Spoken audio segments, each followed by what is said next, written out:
That man over there, DeAndre Ayton, he gonna get him a bag this summer. He's gonna get him a bag, and he's showing everybody right now during the playoffs why. When I first heard this quote from Chris Paul, I thought there was no way that this quote would come back to bite Chris Paul in any way, shape, or form. And it hasn't really bitten Chris because, I mean, hey, Chris got his money. But it has become a little ironic because here we are, October 18th, 2021, and DeAndre Ayton has not gotten a contract. We're talking about one of the best young big men in the NBA. DeAndre Ayton is only 23 years old, and he's not really close to his prime, which means he's only going to be getting better and better and better, regardless of what the numbers might say. In a statistics class, I learned that you can make numbers say pretty much whatever you want. Don't be fooled by Ayton's 14.4 points a game and 10.5 rebounds. He's an absolute monster and one of the most important pieces to this Phoenix Suns roster, so he should be paid like it, right? This whole Ayton situation is worse than I thought, and we'll get into that in just a second, but first, I'm giving fantasy basketball another go, and I want to know what your thoughts on my lineup are. This is a 12-team league. I think my team looks pretty solid, but some people don't. On Twitter, I asked you guys how much you guys thought Ayton was worth. By the way, if you ever want to end up in my videos, all you have to do is follow me on Twitter. I respond to pretty much everybody, and I tweet questions like this pretty frequently. You guys said the max, at least 100 million. Whatever he wants, and way worse, have gotten a max. Phoenix is tripping.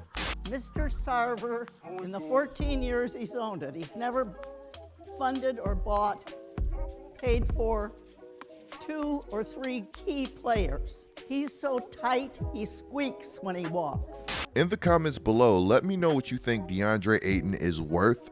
Also, what would you do in this situation if you were the Phoenix Suns? Before we go any further, be sure to subscribe and turn on notifications. You will not want to miss another Get Like Coop video.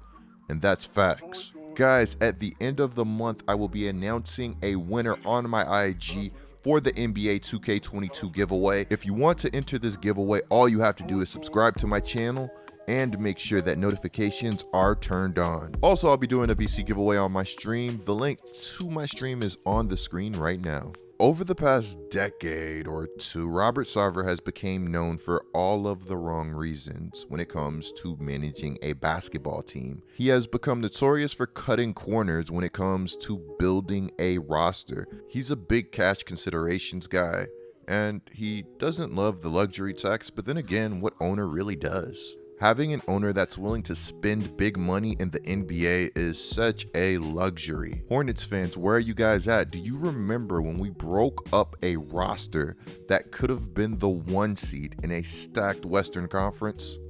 Because I do. Chris Paul, Tyson Chandler, David West, man, don't get me started. How much can a bad owner affect the team? A ton. The Tyson Chandler trade was the beginning of the end for that era of Hornets basketball. Yeah, you could say owners are important. I really can't stress that enough. There was once a time period where Robert Sarver didn't spend money on first-round picks for 4 straight summers. One of those picks would end up being Luol Deng. Another would turn into Rajon Rondo. The list goes on, but I can't stop focusing on the Luol Deng draft. Iggy would go right after Luol. Josh Smith was in that draft. Al Jefferson. There was a ton of talent. Now, obviously the situation isn't as plain as I'm making it sound, and hindsight is 2020. To be fair, he's kind of made a reputation for making moves exactly like I just explained. There are just some things that make absolutely no sense, hindsight or not, like not paying DeAndre Ayton. I'm going to present you guys with a complete hypothetical. If you had to pay one player, DeAndre Ayton or Chris Paul, who would it be and why? The crazy thing is, the Suns could just pay them both. They're just choosing not to. At this moment, at least. Look, I love Landry Shamet. I'm glad my guy got his bag. That being said, $43 million is a ton for Shamet. Mikal Bridges getting his bag was one thing, but I'm sure Ayton has to be looking at the Shamet contract and going, really? You paid Landry Shamet? You paid him before you paid me? I'm literally the guy that you chose to draft over Luka Doncic. You made an executive decision to take me before Luka. Okay, that part's a little bit of a joke, but on a serious note, Sarver did draft DeAndre Ayton before Luka. Some people think that this is Sarver's weird way of admitting that drafting Ayton before Luka was a mistake, but to me that just doesn't make any sense, because despite Luka being the better player, Ayton has done nothing but prove he's a high-level player in the NBA season after season. When Ayton came into the league, one of the biggest question marks on his game was his defense. He's now one of the best paint protectors and defenders at the big man position in the entire NBA. You can say he's the anchor for this Phoenix Suns team. Some people don't believe that bigs are needle movers. Personally, I'm in this weird space where I see what they're talking about, but at the same time, I think elite paint protectors are invaluable alongside elite offensive big men.